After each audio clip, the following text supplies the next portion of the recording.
20 বছরেরও বেশি সময় ধরে রাজধানীর প্রান্তপথের এই কনভেনশন হলে ঈদের জামাতের আয়োজন করে আসছে মুসলিম উম্মাহ বাংলাদেশ নামের একটি সংগঠন। প্রতি বছরের ন্যায় এবার অনুষ্ঠিত হয়েছে 3টি ঈদ জামাত। অংশ নিয়েছেন কয়েকশো নারী, পুরুষ, শিশু, বৃদ্ধ।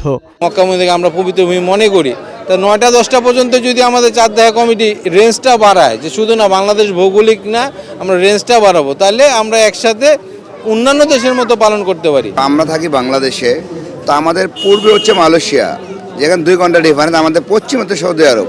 তো মালয়েশিয়া আর সৌদি আরব যদি একই দিন ঈদ করতে পারে, তো আমি মাঝখানে কেন বাংলাদেশিরা একই দিন ঈদ করতে পারবো না? আমাদের পরিবারের সবাই একসাথে আমরা ঈদ করছি, যেটা সুন্নাহ আমরা সুন্নাহ মোতাবেক চলার চেষ্টা করছি। সৌদি সহ অন্যান্য আরব দেশগুলোর সঙ্গে মিল রেখে একদিন আগেই রোজা শুরু করেছিলেন তারা। দীর্ঘদিন পারিবারিক সূত্রে কেউ বা আবার স্বেচ্ছায় অনুপ্রাণিত হয়েছেন এই রেওয়াজে। এমন না যে বাংলাদেশের প্রেক্ষাপটে আমরা রোজা রেখেছি, 29 রোজার পরে আমরা এখানে জামাত করতে আসছি। আমরা কিন্তু সৌদি আরবে যেদিন থেকে রোজা রেখেছে আমরা সেই হিসাবে আমরা এখানে নামাজ পড়তে এসেছি। আমাদের এটা বল না, সেটা হচ্ছে কোরআন এবং সুন্নাহর কোনো বিষয়ে যদি কোনো জ্ঞান দিয়ে সেটা যাচাই বাছাই করে পালন করা হয়, সেই ক্ষেত্রে হচ্ছে সেটা যদি ভুল হয় সেই ক্ষেত্রে একটা সওয়াব পাওয়া যায়। অর্থাৎ হচ্ছে মানে নিজের মেধা দিয়ে সেটা যাচাই বাছাই করে যখন পালন করা হয়। আমি এটা 5 বছর ধরে পালন করছি। আমার বিয়ের পর থেকে আমি এই জিনিসটা পালন করছি।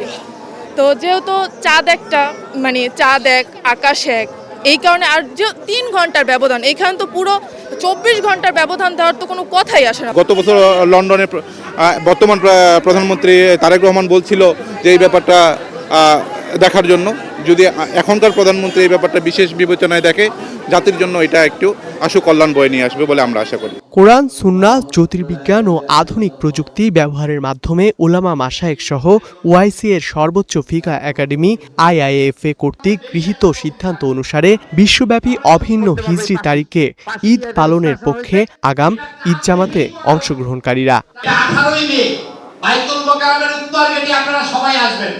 ধ্রুব ইকরামুল, স্টার নিউজ, ঢাকা।